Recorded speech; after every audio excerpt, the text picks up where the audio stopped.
સાત્વિક રેસીપીની video સિરીઝમાં આપ સૌનું હાર્દિક સ્વાગત છે. કલ્પવૃક્ષ પરિવારને ભાવથી જય સ્વામિનારાયણ, જય શ્રી કૃષ્ણ, જય સિયારામ, હર હર મહાદેવ, રાધે રાધે. ઉનાળો શરૂ થઈ ગયો છે અને આ ઉનાળાની ઋતુમાં ઠંડી ઠંડી વસ્તુઓ ખાવાની, જમવાની, ઠાકોરજીને ભોગ ધરાવવાની આપણને ઈચ્છા થાય.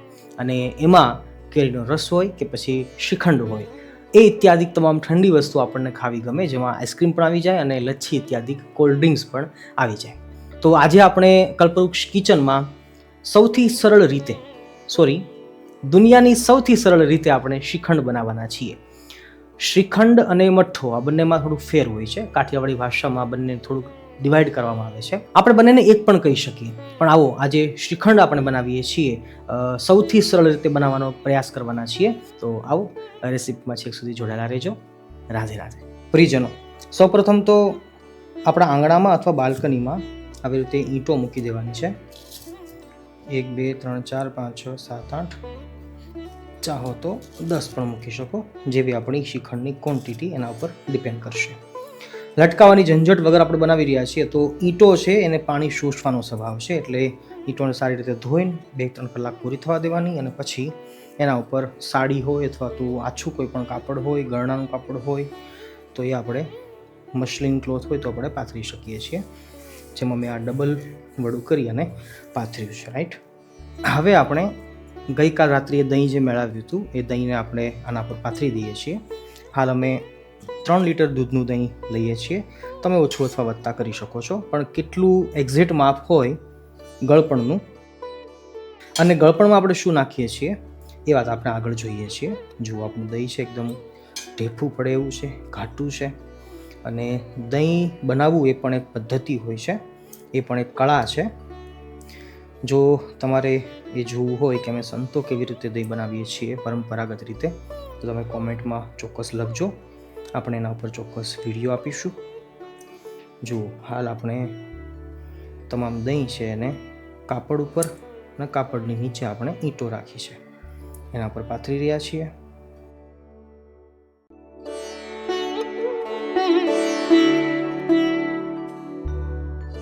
જુઓ, આપણે તમામ દહીં છે એને ઈંટો ઉપર પાથરી દીધું છે, અને હવે આપણે એને ટાઈમ આપીએ પાણી શોષવાનો. શ્રીખંડની અંદર પાણી છે એ વધારે ન હોવું જોઈએ, અને એના માટે અલગ અલગ બધા ઉપાયો કરતા હોય છે. આપણે હાલ આ ઈંટો ઉપર પાથરી દઈએ છીએ, અને હવે જોઈએ કે એક્ઝેક્ટ કેટલો ટાઈમ એ જોશે.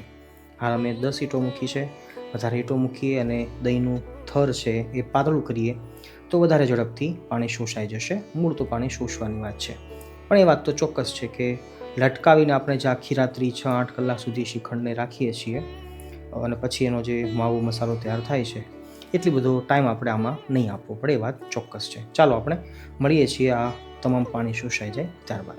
પ્રિયજનો, ફાઇનલી આપણે 2 કલાક પછી જોઈએ છીએ, તો એક્ઝેક્ટ 2 કલાકની અંદર આપણો મઠ્ઠો છે, શ્રીખંડ છે, એ બનીને તૈયાર થઈ ગયો છે. જુઓ, લચકો જેવો જોઈએ છે આપણે એવી જ કન્સિસ્ટન્સી સાથે આપણને લચકો મળી રહ્યો છે. Look at this.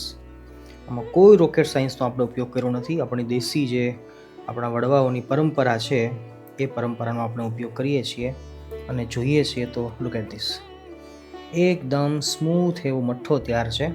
બસ આપણે હવે આને દરેક પોપડીઓને ભેગી કરી લઈશું.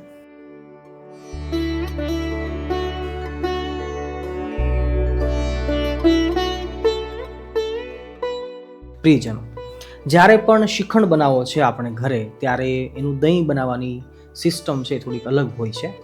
જો આપણે ખાવા માટે કે છાશ બનાવવા માટે દહીં બનાવીએ છીએ તો એ નોર્મલી જે આપણે જે રીતે બનાવતા હોય એ રીતે બનાવીએ તો ચાલે. પણ જો શ્રીખંડ માટે દહીં બનાવવું છે તો અમે સંતો એ દૂધ ઉકળતી વખતે વધારે ઉકાળીએ છીએ. બહુ કોમન સાયન્સ છે આમાં, અને બહુ કોમન સેન્સ જેવી વાત છે કે દૂધની અંદર પાણીનો ભાગ વધારે હોય છે. હવે એ દૂધને જો આપણે વધારે ઉકાળીશું તો એનું પાણી બધું બળી જશે અને ઘાટું દૂધ રહેશે. એવું કોઈ લિમિટેશન હોતું નથી કે દૂધને કેટલી વાર ઉકાળવું જોઈએ, 5 મિનિટ, 10 મિનિટ, 15 મિનિટ. ઘણા લોકોની માન્યતા હોય કે એક ઉફાણ આવી ગયું એટલે બસ દૂધને બંધ કરી દેવાય. ના, એવું નથી હોતું. જો આપણે શ્રીખંડ જ બનાવવું છે તો ઓબ્વિયસ વાત છે કે શ્રીખંડની અંદર પાણીની જરૂર નથી રહેવાની, તો પહેલાં પાણી બાળી નાખીએ તો પાછળથી પાણી વધારે નહીં બને. તો બહુ એક સામાન્ય વાત છે, સામાન્ય ગણિત છે, અને જે સમજવું જરૂરી છે. તો આજે આપણે જે દહીં બનાવેલું એમાં પણ અમે વધારે ઉકાળતી વખતે વધારે ઉકાળેલું પછી ઠંડુ કરેલું પછી મેળવીએ છીએ. અમારી સિસ્ટમ થોડુંક એક અલગ હોય છે, કારણ કે અમારું દહીં છે એ સહેજે મોડું થતું હોય છે, એની પાછળનું પણ એક કારણ છે. પણ એ જો તમે કોમેન્ટમાં લખશો કે કેવી રીતે દહીં સંતો બનાવે છે, તો એ હું ચોક્કસ તમને વિડીયો શેર કરીશ. તો સાત્વિક રેસીપીની આપણે આ વિડીયો સિરીઝમાં આજે આપણે એ સમજ્યા કે જો શ્રીખંડ બનાવવું છે તો એનું દહીં છે એના દૂધને આપણે વધારે ઉકાળીશું, વધારે વાર ઉકાળીશું તો એનું પાણી બળશે. જેટલું પાણી બળશે એટલું દહીં ઓછું પાણી છોડશે અને ઝડપથી એનો પાણીનો નિકાલ થશે. અને ભગવાનની દયા છે હવે તો કે હવે આપણે જે 6-8 કલાકે જે દહીંમાંથી પાણી નીકળતું હતું, લચકો તૈયાર થતો હતો શ્રીખંડ માટેનો, એ ફક્ત 2 કલાકની અંદર આપણે બનાવી શકીએ છીએ. તો આ એક સમજવા જેવી વાત છે અને આઈ હોપ કે તમને બધાને ખરેખર ગમશે. આખા ઇન્ટરનેટ ઉપર તમને ક્યાંય પણ આ સિસ્ટમ જોવા નહીં મળે એવી મારી ગેરંટી છે. છાતી ઠોકીને આ વાત હું તમને કહું છું. તો ચાલો વિડીયોને આપણે વધારે લાંબો નથી કરતા, પણ હવે આપણે જેટલી માત્રામાં આપણો લચકો છે એના કરતાં 101 ગ્રામ ઓછી આપણે ખાંડ નાખીએ અથવા તો રુચિ અનુસાર આપણે ખાંડ નાખીએ તો પણ ખાંડની આ જગ્યા પર હું ચોક્કસ એમ કહીશ કે આપણે દળેલી સાકરનો ઉપયોગ કરવાના છીએ, ખાંડનો ઉપયોગ કરવાના નથી. તો આવો આપણે તમામ વસ્તુઓથી આપણો સરસ મજાનો શ્રીખંડ છે એ તૈયાર કરી લઈએ. અમે 2.5 થી 3 લીટર જેટલું દહીં છે એ લીધેલું અને એમાંથી જોઈએ છીએ તો હાલ અમે 1 કિલો જેટલો માવો તૈયાર થયો છે. અને હવે આપણે આની અંદર આપણી રુચિ અનુસાર દળેલી સાકર નાખીએ છીએ. અમે જનરલી અડધી નાખતા હોઈએ છીએ, મતલબ જો 1 કિલો છે આપણો લચકો તો 500 ગ્રામ આપણે સાકરનો ભૂકો છે એ નાખી શકીએ. તમને પણ ચોક્કસ વિનંતી કરીશ કે ખાંડની જગ્યાએ તમે દળેલી સાકરનો ઉપયોગ કરજો, ચોક્કસ તમને ગમશે. એનો ટેસ્ટ પણ સારો આવશે અને સાકર છે વધારે હેલ્ધી છે ખાંડ કરતાં, રાઈટ. અને એક બીજી વાત એ પણ છે કે આ લચકાને અમે કોઈ જાળીની અંદર કાઢ્યો નથી, કારણ કે એટલો સ્મૂથ છે, એટલો લીસો છે કે એમાં કોઈ પ્રકારની ગાંઠો છે એ દેખાતી નથી. જુઓ, ચમચી ફેરવીએ છીએ આપણે તો કોઈ પ્રકારની ગાંઠો આમાં જોવા મળતી નથી. એટલે આમાં કોઈ પ્રકારની ચાળણીમાં કાઢવાની જરૂર નહીં પડે. બસ સારી રીતે ચલાવી લઈશું તો બધી જ ખાંડ છે એ સરસ મિક્સ થઈ જશે અને કન્સિસ્ટન્સી જેવી શ્રીખંડની હોય એવી આપણને મળી જશે. હા, હવે આપણે આની અંદર જે વસ્તુઓ એક્સ્ટ્રા સ્વાદ માટે નાખવી છે એ આપણે નાખી શકીએ છીએ. અમે અત્યારે કાજુ, બદામ અને કિશમિશ એ ત્રણેયને ઘીની અંદર ફ્રાય કર્યા છે.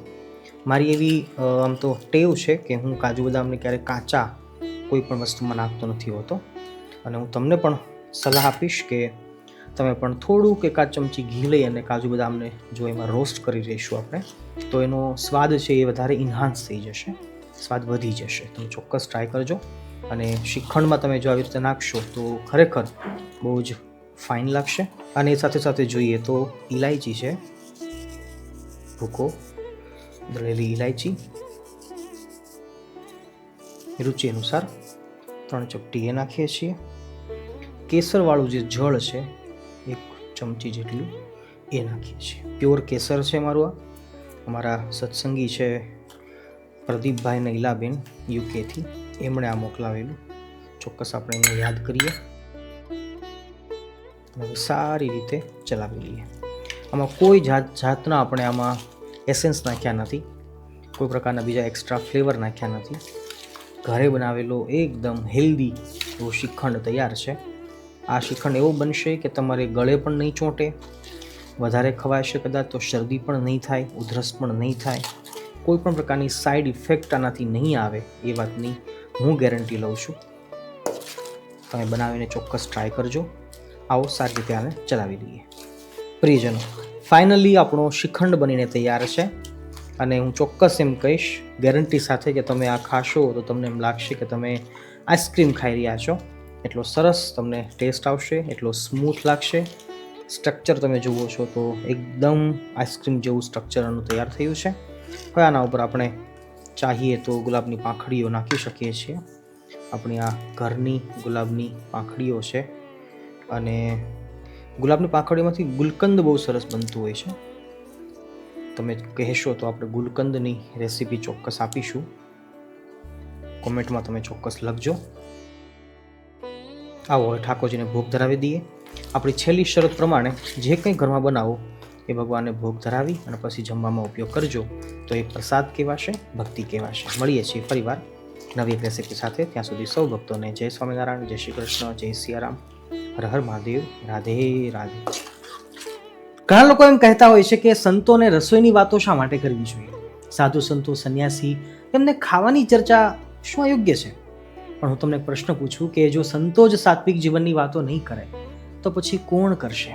અને જો આજે સાચું ખાવું શું એ કોઈ નહીં સમજાવે તો સમાજ કઈ દિશામાં આગળ વધશે એ તમે કદાચ અંદાજ પણ નહીં લગાવી શકો. સંતોનો ધર્મ માત્ર ભજન કીર્તન એ અત્યાધિક કરવાનું નથી, પણ સમાજને સાચી દિશા બતાવવી એ એમનું કામ છે. આજે લોકો શું ખાઈ રહ્યા છે તમે જો તો ખરા. બહારનું જંક ફૂડ, પેકેજ્ડ વસ્તુઓ, કેમિકલ્સ ભરેલા ખોરાકો જેમાં સ્વાદ છે પણ સ્વાસ્થ્ય નથી. અને એના કારણે થઈ શું રહ્યું છે ખબર છે?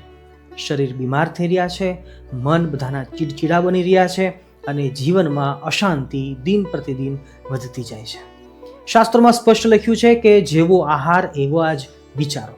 તો જો આહાર અશુદ્ધ હશે તો વિચાર પણ અશુદ્ધ બનવાના જ છે. અને જો વિચાર અશુદ્ધ થઈ જાય તો પછી જીવનની દિશા પણ બગડી જ જાય. અને એટલા માટે જ સંતો જ્યારે સાત્વિક આહાર કરવાની વાત કરે છે તો એ માત્ર રસોઈ શીખવાડતા નથી, પરંતુ એ જીવન સુધારવાની એક દિશા બતાવી રહ્યા છે આજના યુવાનોને.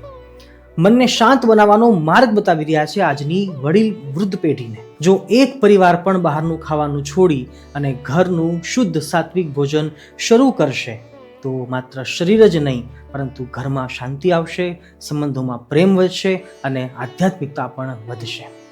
આ બધું શું છે ખબર છે? આ પણ આ એક સેવા જ છે. અને યાદ રાખજો કે ભૂખ્યા માણસને જો આપણે ભોજન કરાવીએ છીએ તો એ સેવા છે. તો યોગ્ય ભોજન શીખવાડવું એ પણ મોટામાં મોટી સેવા છે હાલના સમયમાં. સંતો માત્ર મંદિરમાં બેસવા માટે નથી હોતા, સંતો સમાજને ઊંચો ઉઠાવવા માટે હોય છે. અને આજના સમયમાં શરીર અને મનને શુદ્ધ રાખવું એ સૌથી મોટી જરૂરિયાત છે. તો સાત્વિક આહારનો પ્રચાર અને પ્રસાર એ કોઈ નાનો વિષય નથી. આ ખરેખર રાષ્ટ્ર અને સમાજની સૌથી મોટી સેવા છે. તો જો કોઈ એમ કહે તમને કદાચ કે સંતોને રસોઈની વાતો શા માટે કરવી જોઈએ, તો પ્રેમથી જવાબ આપજો કે આ રસોઈ નથી, આ તો જીવન સુધારવાની એક સેવા છે. અને જ્યાં સેવા છે ત્યાં જ ઈશ્વરનો વાસ છે. નમસ્તે.